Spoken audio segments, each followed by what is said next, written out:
पंढरपूरच्या आषाढी वारीसाठी निघालेल्या श्री संत गजानन महाराज पालखीचे शनिवारी सकाळी सोलापुरात आगमन झाले।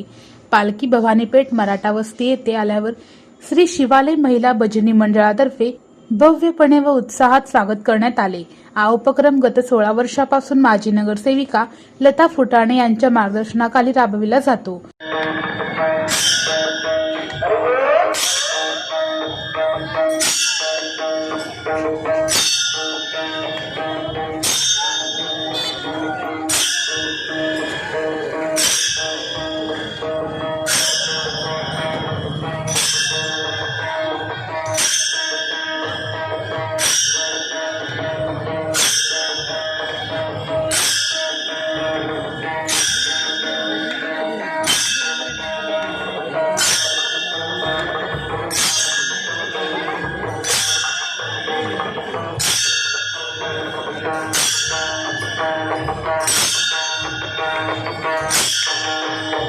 या प्रसंगी मंडळाच्या अध्यक्षा सारिका फुटाणे, वैशाली दिवटे, सुरेखा पवार, सुनंदा गायकवाड, सरोजनी वाले, मंगल माने, शांताबाई सनके, सुरेखा इंगमिरे, सुवर्णा आळगी, सुमित्रा जमादार, शशिकला पाटील, मंगल जगताप, सुरेखा कबाडे आदी मान्यवरांसह भक्तगण उपस्थित होते।